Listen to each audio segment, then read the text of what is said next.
machiegni chenro mar ka gikacha nyakurom gajuangen geno mara ni irio makare arwaki ni machiegni nyinga Lydia okay waikoni weche manyene seche gi nyakurom gajuang kabende inyalo bido thuolo mar miyo pachi lai marote machuo kari adek ochero no kabende wantiere live Facebook wantiere YouTube duto warwako pachi seche gi mag chendo ni mar ka gikacha. Riwruok mar pinje jowagunda the European Union ochiwo omenda mar kony moheo bilion 11.4 kata euros milion 72 mano mar konyo chenro mag bero alwora kokalo yor mbui arita kwe kod telo makare. Ogirimiti mano ochiwo kono gi jalo jatend piny Kenya Rigathi Gachagua kod commissioner ma Europe piny Belgium Ursula von der Leyen nyasi motisi ni Global Gateway Summit.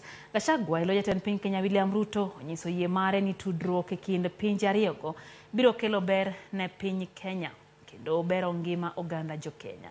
Bende wacho ni jatend piny Kenya William Ruto ntiere kod dwaro mano mar medo bero winjruok e kind pinje jowagunda kaka yor nyayo dongruok.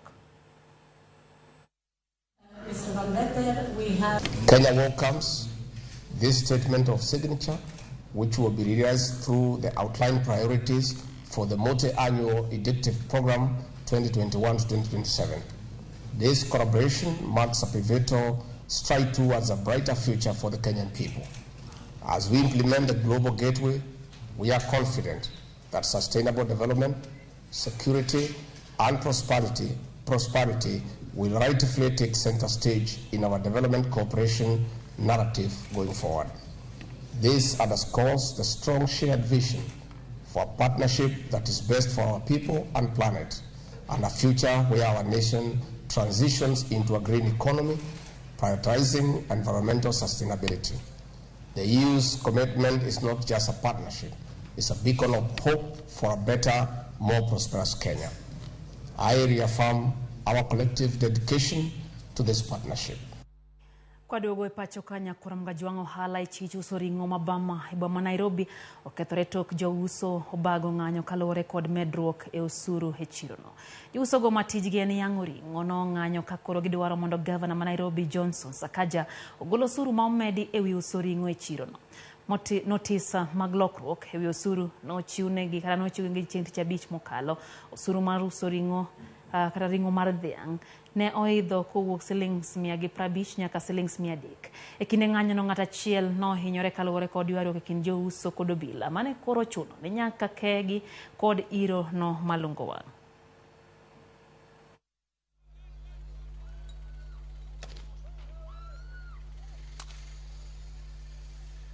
Kulingana na vile tulikuwa tunalipa kitambo, tulikuwa na agreement kwa tunalipa 150 per cow, per carcass, that is ng'ombe ikuwa mzima. Na so far kwa nao wametuongeza tunalipa 300 per carcass, na plus kwa hiyo carcass bado imegawanishwa, iko na matumbo inalipiwa kando, makajagia miguu iko kando, vichwa iko kando na ngozi pia. Ile tunasema si halali kwa mtu wa biashara, manake anafinyika. Kinunua nyama before uuze umechomaka 2,000 before hata ka hiyo nyama vile tu imechinjwa tu hivyo before ifikie hadi bama umechoma already. So kitambo ufikie hiyo do unapata pia kweli akisukumwa huko anasukuma pia wengine hivi nyama inapanda juu unapata hakuna kazi watu wanafanya. Wengi wetu tujakuwa na nyama zijakuwa sokoni, customer wamekuja bei ikakuwa tofauti, alafu wengi wao due to shortage of meat wengi wajafungua hoteli zao, alafu kazi pia leo iko chini sana. Wengi wao mshahara leo itapunguziwa, alafu wenye wajaajiriwa hapo wengi wataenda na pesa kwa siku ya leo. Jatend migao mar omenda e county Masia Benedict Omolo chope mbele committee mar od bura ma county no mano maduoko penjo motenre gi migao mare nyato penjo mag budget mar county no e kind penjo mamoko. Kotwak gi Ramogi TV MCA Maimbo East Francis Otiato wacho ni nitiere ng'ikruok moko e kit kaka jatend migao no tayo chenro mag migao no ka chenro moko mochuno kao kinde malach kapok oketie tim. Otiato wacho ni koro de chuno gi thicho jatelo no oko ya PC kauboke ma thiche oko osego esegi MCS pradeko kuom 41 maya county no kakoro girito mana yiero MCA mabiro pedho paro no e od bura. Issues with the CC Finance in terms of how he handles the finance issues. Statutory documents ma odego benikelo no kai. We have statutory documents ma are time bound. We had issues with the delayed budget implementation, even delayed keying in of the budget. So gigi kapo no kalo ma kotimo within a particular time, then it causes a problem to the whole county. So with that, we wanted him to answer to some specific issues. And even currently, we are having talks with him to tell us what he intends. If we are not going to move to impeach him, as long as he tells us, okay, here we realize that was a mistake, and this is what we are doing to change on this. Waluongo, the old head of departmentals, Ubedja governance, Ubedja finance, Ubedja roads, Omio Ginika Gudi Chengi, Omio Barua Maneluongo Jogi, Ne Enodi Ching Maka Wuono, Okoluongo Gintiera Wachmoroma specific. Kwa mbele nyakoro mgajuang duol matao ichi osure pacho ka KRA ni lai manyime mano mar medo bero chendo gi kagi hingo juma mano mar jichulo suru kagi chwalo tiegruok ne johala Garissa Lodge ebwa ma Kisumu. Johala makwand gi oheo praboro sedo konyro kokale chendono kathoth gi orwako chendono kinde maduol mar KRA ntiere kod geno mar medo kwand joma chulo suru kachiel kod gope mag usuru. Gimero ne jopiny koro omithuolo ma chulo gope KRA maonge fuai kuom kinde kaluwore gi dwaro mar chik omenda 223. KRA owacho ne giseyudo milion 8 e chudo mag osuru e dwe mar 10 ka bende giserucho oko gowi maromo milion 6 e kindeno.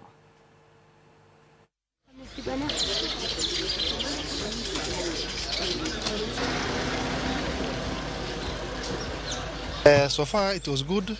It's not the way the traders they thought. They thought that KRA people are, and it is Kenya Revenue Authority, and we saw what we saw. It is Kenya Revenue Service. So the service that they saw is a good service, and their compliance. We even said we'll help the KRA because we have the community in borders like Busia, Bungoma, Migori, even Kisii. And then we said we'll help the Kenya Revenue Authority even to register more clients. In this period that we've been serving them here, we've been able to enlist quite a number of them to register for PINs, their PIN numbers, and also register for tax obligations. We've also been able to process amnesties. In total, this month, we've been able to process 78 amnesties in the last 4 days or so that we've been here. There will be no longer any applications for penalties and interest. So it is important that taxpayers quickly take advantage of this program and ask for amnesty. Where they are not sure, let them come to KRA and confirm what is the status of their ledgers within KRA record. Teri nyaka Homa Bay kama serikand kaunti ma Homa Bay oyango chenro magenego mano mar keto clinic mar thiedho mine mantiere kod tuo mar fistula e county no kaka achiel kuom yore mag kedo gi tuo no e kinde joma mine. Governor Gladys Wanga koni piny owacho mare tiyo machiegni kod riwruoge mamoko mosebedo kasiro sekta mar thieth e county no mondo mi gimany kaka inyalo keti clinic ma kamano. Wanga koni dwaro nitiere mondo mi oketnegi clinic moro ma inyalo thiedhgi e pile ka pile kopogore kod rito dichiel e higa mar yudo thieth.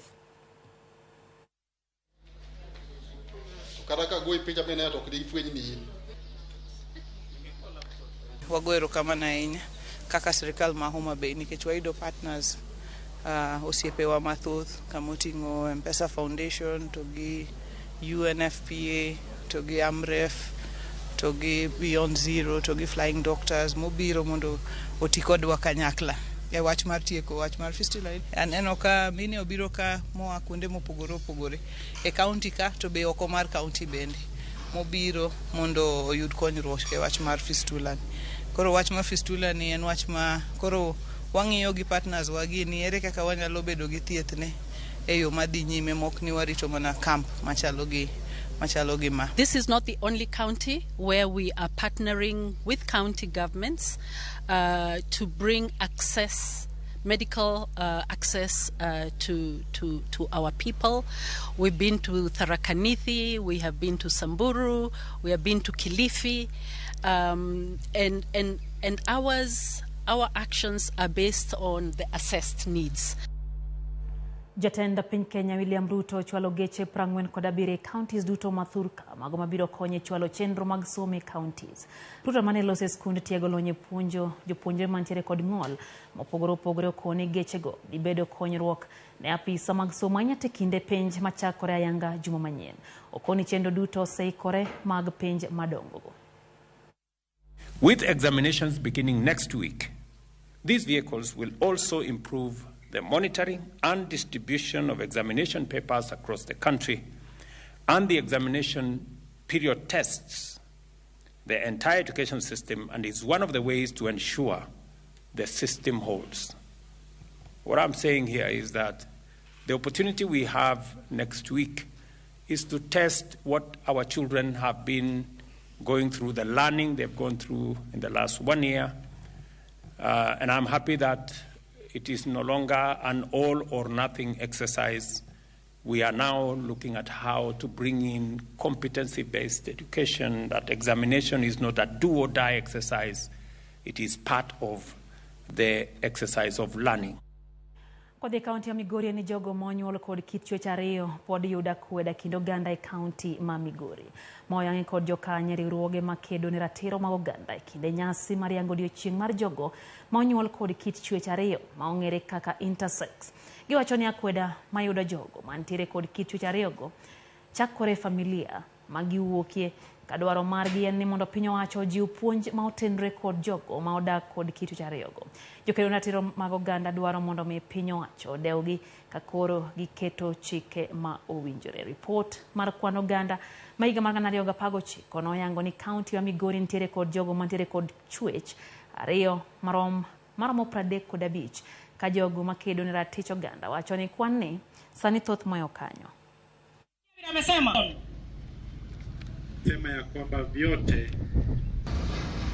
wacha kwa sensitize the community at large, gi service providers mondo ka ng'ato odhi kamoro kik ng'igi gi wang' moro marakweda nikech ng'ato nyinge en Tom to oneno kameri ineno koro ka onge akweda ilago gidhi yudo services gi without discrimination.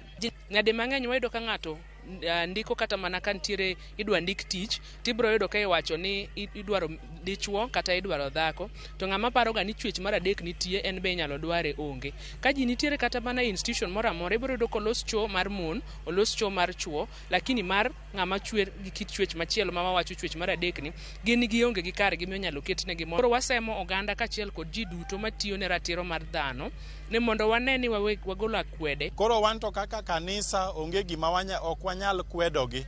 Wanyisogi mana ni yangre uru nikech kamane kaka nochweu gi Nyasaye to ka intiere gi wach moro mineno kata ka ng'ato setimo ni marach tibiro kaka kanisa wawuoyo to waneno mana kaka wakonyo nikech mano kaka Nyasaye nochweyogi.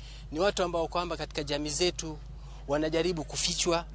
Wazazi wengi wanajaribu kuficha watoto wao ambao kwamba wamezaliwa na jinsia mbili kwa pamoja, yaani jinsia ya kike na jinsia ya kiume kwa sababu ya kuogopa, kwa sababu ya aibu.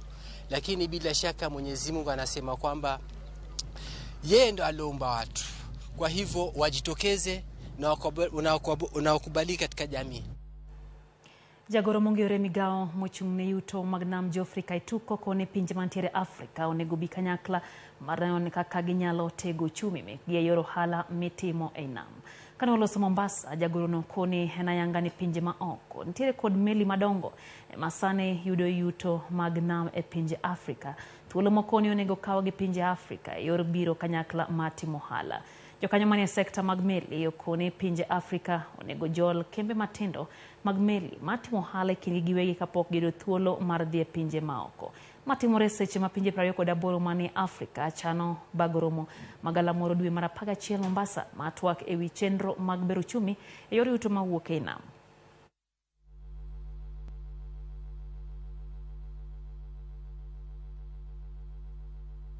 Africa is a continent with vast coastlines, abundant natural resources, and a rapidly growing population.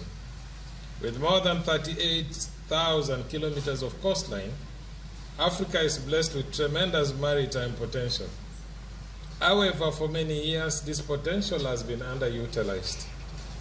International shipping lines have dominated maritime trade, often to the detriment of African nations. We are yet to put up that kind of a framework to allow our upcoming shipping companies to be able to go into the shallow waters and build the capacity so that they can be able to become also quite vibrant in this whole business of shipping, because that is where the real blue economy resources are domiciled. As you are aware, we pay as high as 600 billion from the shipping services. And so if you don't penetrate and enter that particular area, you just get bypassed. And you don't get as much from this blue economy coming from the logistics aspect of it.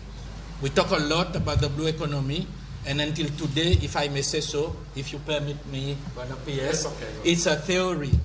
We need to go into action, because people think I just go out there, catch fish, bring it and sell it and make money. There's a lot more benefit that we can gain from the ocean, because there's not only fish, there's also other species that we can exploit sustainably. Jodonga gwenge ma Malindi pod medo dak gi luoro kaluwore kod nek mitimo negi kitudogi kod weche mag juok. Katana Kenga en achiel kuom jodongo go tok wedene ne temo negi dwe mar 4 higani.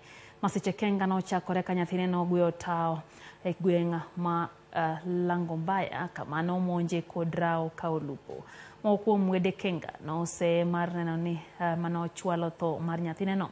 Gisani osebedo ka odak e gweng ma Katilili Mamenza kuma chiwe arita ne jodongo mitudo gi timbego. Julius Wanyama ma en jakanyo riwruok makelo ratich oganda olero ni buche jodongo ma inego ne chich mag juok ok loka kadware gi apisas ma ochung' ne arita e kaunti no.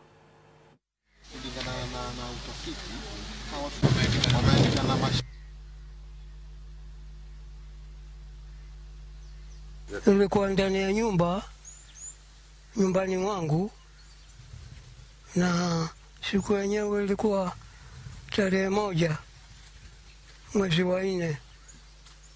Sasa ndio ikatokea hiyo kitu. Sasa nimetenga sina fahamu tena, hata niliamuka nimefika kwa hospitali. Haya, na mimi bado sijarudi huko nyumbani, hata nimerudi leo.